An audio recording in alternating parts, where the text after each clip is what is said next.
Καλημέρα. Good morning to all of you. I prepared some remarks which I will read. Before I do that, I just want to share with you this anniversary, if we want to call it that comes around every year. And I put a little bit of that in my remarks, but it's quite personal to me because I was 10 years old in 1974. Of course, now everyone knows how old I am, but okay. As a matter of fact, my birthday is July 22nd.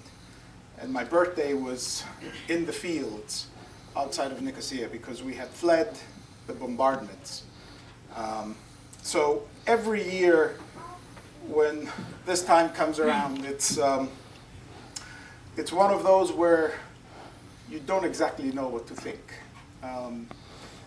There are emotions, there's anger, there's hope. It's all of the above. So, Father Gabriel, thank you. Thank you to the entire parish for welcoming me here.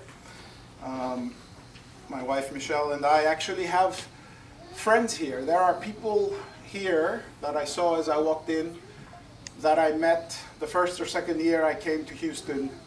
Again, if I tell you, you'll realize how old I am. But I first came to Houston in 1984. So, thank you for being here today. Each year, we gather to remember one of the darkest chapters in the modern history of Cyprus.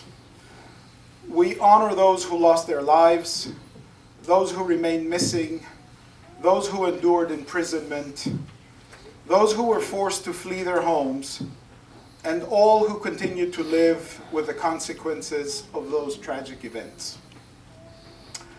Remembrance is more than looking back. It is our commitment that the truth will not be forgotten, that suffering will not be ignored, and that future generations will understand both what happened and why it still matters. I stand before you today not only as the honorary consul of the Republic of Cyprus to Texas, but also as someone whose life was shaped by the events of that summer. I have no difficulty remembering July 1974.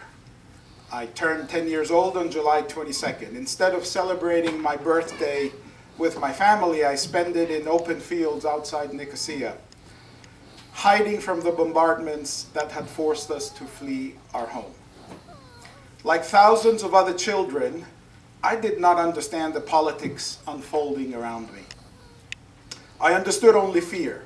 I remember the uncertainty in my parents' eyes, not knowing whether our home would still be standing or when would we be able to return. My family was among the fortunate ones. We did return to Nicosia. Many others never did. Many people in this room carry similar memories. Others know these events through the stories of parents and grandparents. Some, particularly among the younger generation, may know only the broad outlines. It is therefore important that we recall briefly how Cyprus arrived at that tragic moment. Cyprus became an independent republic in 1960. Like many young nations, it experienced serious political and constitutional difficulties, and relations between the two Greek Cypriot and Turkish Cypriot communities deteriorated quickly. Then on July 15, 1974, the military junta ruling Greece at that time orchestrated a coup against the legitimate government of President Archbishop Makarios III. The coup was an assault on democracy and constitutional order, and it was a betrayal of Cyprus by the generals who planned and carried it out. 5 days later, on July 20th, Turkey launched its military invasion.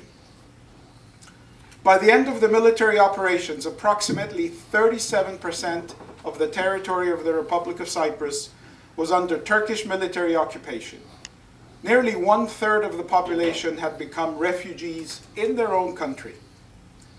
Towns and villages were emptied, families were separated, thousands were killed or wounded, prisoners were taken, and many hundreds of people disappeared. Behind these figures are individual human stories.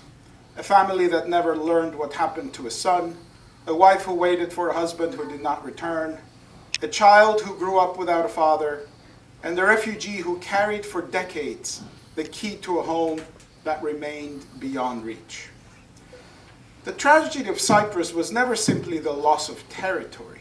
It was the loss of lives, homes, communities, childhoods, and the basic expectation that tomorrow would resemble yesterday. More than half a century later, this remains part of our national conscience. It also remains an unresolved international issue. The consequences of 1974 did not end when the guns fell silent. More than 50 years later, a substantial part of the Republic of Cyprus remains under Turkish military occupation. The international community has never accepted the forcible division of Cyprus as legitimate. The United Nations Security Council has repeatedly reaffirmed the sovereignty, independence, and territorial integrity of the Republic of Cyprus.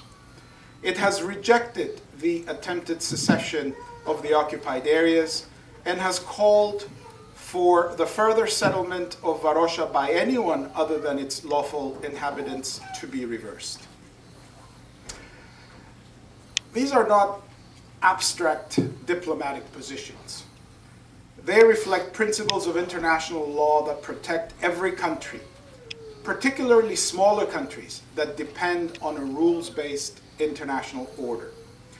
The Cyprus question should therefore not be viewed simply as a disagreement between Greek Cypriots and Turkish Cypriots, or even as a broader dispute between Greece and Turkey.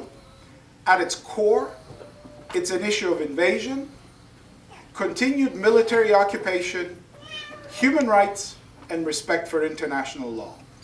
For the people of Cyprus, however, it remains first and foremost a human issue. Property is another human consequence of the occupation. Thousands of displaced Cypriots continue to hold legal title to homes and land in the occupied areas. Here in the United States, we understand that the protection of private property is one of the foundations of our democratic society and the rule of law. A home does not cease to belong to its lawful owner simply because decades have passed or because it lies beyond a ceasefire line. Time does not extinguish ownership, and occupation does not erase legal rights. This is why the Republic of Cyprus continues to defend the rights of displaced property owners. Recent prosecutions and convictions involving the unlawful sale and development of Greek Cypriot property in the occupied areas have brought renewed attention to the issue. These actions are not a matter of retaliation. They concern the enforcement of law and the protection of legitimate ownership. The passage of time cannot make an unlawful situation legitimate.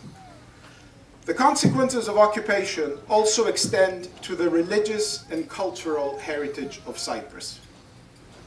Hundreds of churches, chapels, and monasteries in the occupied areas have been looted, vandalized, converted to other uses, or simply allowed to deteriorate.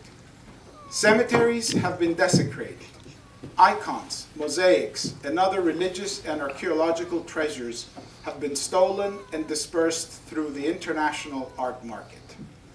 This is not only a loss for Greek Cypriots or for the Orthodox Church. It is a loss for Europe and for humanity.